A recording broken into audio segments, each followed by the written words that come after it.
Welcome to the Deep Dive. You send us your sources, we dig in and pull out the key insights so you're instantly up to speed. Yeah, making you well-informed, efficiently. Exactly. So today we're tackling a really interesting situation a listener brought us. It's a dispute with their pet insurance company, Spot Pet Insurance. Policy number SP7782303 for reference. Okay. And our listener, they're an SSI recipient, and they're looking for some guidance on a settlement offer they received. They want to understand, if the company might have violated any rules, any laws, and if this offer is actually fair. Right. Trying to figure out the lay of the land. Makes sense. So our mission here is to basically dissect this whole thing. What are the core issues? Are there potential legal angles? Is that settlement offer reasonable? We want to empower the listener with some clarity. And we've looked at quite a bit of material for this, the listener's own account, of course, but also analyses from several different AIs, ChatGPT 4.0, Microsoft Copilot, DeepSeek, Gemini 2.5 Pro. All prompted by Claude 3.7 Sonnet AI. So yeah, it's like getting a whole panel of opinions to cross-reference. Really thorough. Definitely. Okay, so let's unpack it.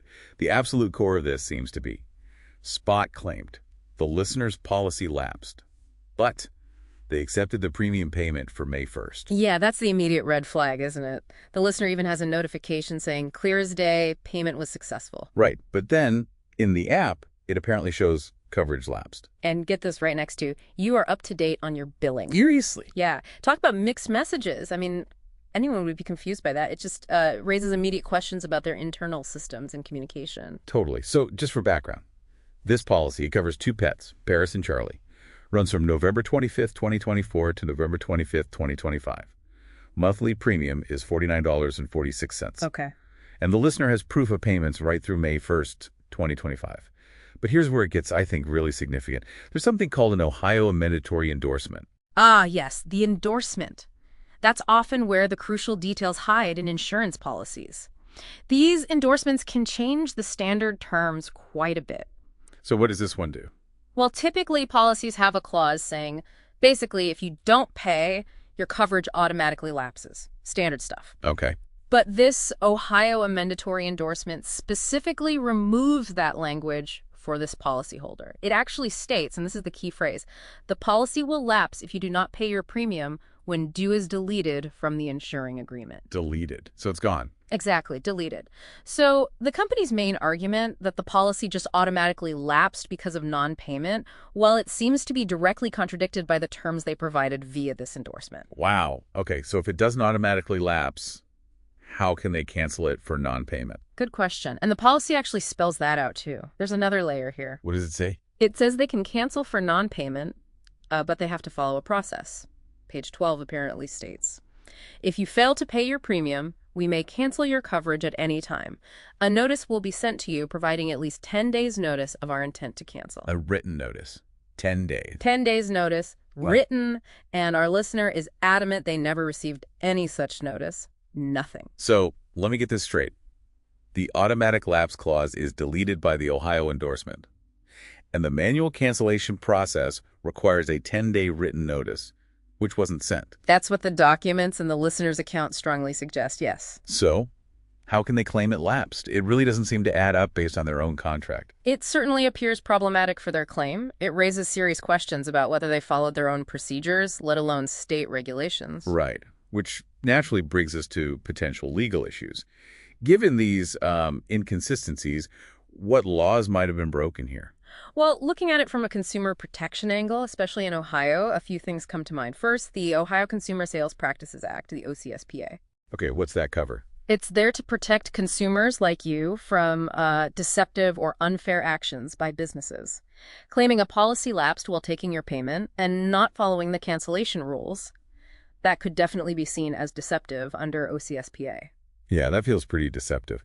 Taking money for a service you're simultaneously saying isn't active. Exactly. Then there are specific Ohio insurance regulations. States have rules about how insurance companies must behave. Fair claim settlements, proper cancellation procedures, failing to send that required notice. That could violate those state insurance rules. Makes sense. Anything on a federal level? Potentially. The FTC Act, Federal Trade Commission Act, covers unfair or deceptive practices in general commerce, so that's a possibility. And because the payment was electronic. The May 1st payment. Right. The Electronic Fund Transfer Act, or EFTA, might come into play. It protects consumers during electronic transactions. Accepting that payment and then immediately claiming the policy was lapsed could potentially raise EFTA questions. Okay, so several potential violations, state and federal. Now, let's talk about the money, the settlement offer. They started low, $400, now it's $600. Right. And we know the listener had some direct costs because of this $70 total for using an alternative vet service, AirVet, in April and May. So is $600 a fair deal, considering everything? Well, it covers the $70 out of pocket, obviously. But is it enough for the hassle, the stress? Thinking your pets are insured when the company says they aren't, that's harder to quantify. And didn't you mention something about confidentiality? Yes. The confidentiality provisions, these are really common in settlements, but you need to watch them closely. The initial offer had extensive ones, and the $600 offer probably does too. Why are those a problem? Because they can be incredibly broad. They can gag the consumer, basically stop them from talking about what happened, even vaguely. This means other people don't find out about potential issues with the company. It silences people. So it protects the company's reputation, but potentially harms other consumers down the line. Precisely. Our listeners should really scrutinize those clauses. Push back. Try to get them removed or at least narrowed down significantly so they can still share their experience. It's a point worth fighting for, I think. Good advice. It applies way beyond just pet insurance, too. Always read the fine print on settlements. Absolutely. Okay, so if the listener wants to push back or maybe file a complaint, who should they talk to? First stop, definitely the Ohio Department of Insurance. They're the state regulator. They'll be interested in the potential violations of Ohio insurance law, especially that missing cancellation notice and the whole billing versus coverage status contradiction. Makes sense. Anyone else? Because of the electronic payment element, the Consumer Financial Protection Bureau, the CFPB, might be relevant. They handle financial service issues, including EFT. Okay, CFPB. And maybe the Federal Trade Commission, the FTC, for the broader unfair or deceptive practices angle, although the state DOI is probably the most direct route for the insurance-specific stuff. Got it. So when talking to these agencies, or even just negotiating with Spot again, what's the strongest evidence the listener has? What should they really hammer home? Number one has to be that visual contradiction. Payment was successful. Right next to coverage lapsed. Screenshots of that are powerful. Hard to argue with. Okay, the contradictory notifications. What else? Second, that Ohio amendatory endorsement. Having the document itself showing that the automatic lapse clause was deleted, that directly undermines the company's core claim. Right, the endorsement is key. Third, the lack of the 10-day written cancellation notice. That's a clear violation of their own policy terms. Very straightforward point. Notice, got it. And finally, just the documentation of the payments themselves. Proof that the premiums, including the May 1st one, were paid and accepted. It shores up the whole timeline. Okay, that seems like a solid set of points. Now, the listener mentioned they receive SSI. Does that factor in legally here? Legally, in terms of the contract dispute itself, not directly. Being an SSI recipient doesn't change the terms of the insurance policy or the relevant laws in this specific case. But does it matter at all? It matters in context. It highlights the potential vulnerability of the consumer. It underscores how important reliable, affordable insurance coverage is for someone on a fixed income. Regulatory agencies like the Department of Insurance or the CFPB, their mission often includes protecting vulnerable consumers. So while it's not a legal trump card, mentioning it might add weight to the complaint from a consumer protection perspective, it paints a fuller picture. Right, it adds that human element, the potential impact of the company's actions. Yeah. Okay, so the listener has options.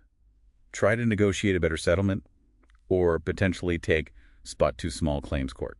What are the alternatives? Small claims court. Well, the pro is you're in control. You present your case directly. Yeah. And it's generally cheaper than hiring a lawyer for a full lawsuit. Okay. Downsides. It takes time, a lot of time and effort to prepare everything, file the paperwork, show up in court, make your arguments, and there's no guarantee you'll win. The judge might see it differently. Right, it's a gamble. What about settling? Settling, if they can reach an agreeable amount in terms, offers certainty. It's usually faster. You get a guaranteed payment, assuming the company follows through. But the cons? You might get less than you feel you deserve or less than a court might have awarded. And if the company doesn't really change its ways, Settling might feel a bit incomplete. Plus, you have to deal with those confidentiality clauses again. So if they decide to make a counteroffer to that $600, what should be on the table besides just more cash? Good point. Money isn't everything. First, absolutely insist on written confirmation that the policy is reinstated and retroactively back to the date they claimed it lapsed.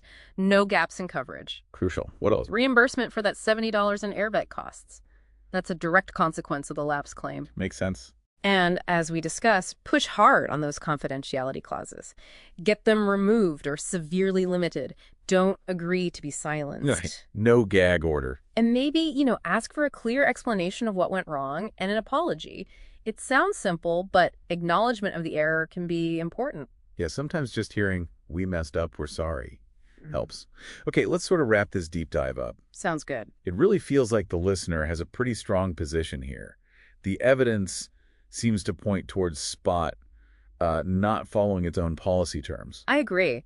Taking the payment while claiming lapse is just fundamentally contradictory, especially with that Ohio endorsement removing the automatic lapse language. That's a huge piece of evidence. And the missing 10-day notice seems like a clear breach of the contract they wrote. It does. It's a procedural step they appear to have skipped entirely. So the $600 offer, particularly if it includes broad confidentiality, feels, well, inadequate given the strength of the listener's case. It certainly seems like there's room for negotiation or grounds for pursuing it further if they choose. So the final decision rests with the listener, of course. They need to weigh, how much is a quick, guaranteed resolution worth versus the principle of the matter.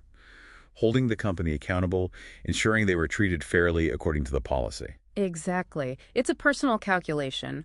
What value do you place on avoiding court versus seeing it through? And this whole situation, it really makes you think, doesn't it? It raises broader questions about how companies handle errors, especially when it affects people's security, like insurance coverage. How transparent should they be? And how can we as consumers best navigate these kinds of disputes? What other questions does this spark for you about insurance practices and consumer rights? Lots to think about. Definitely.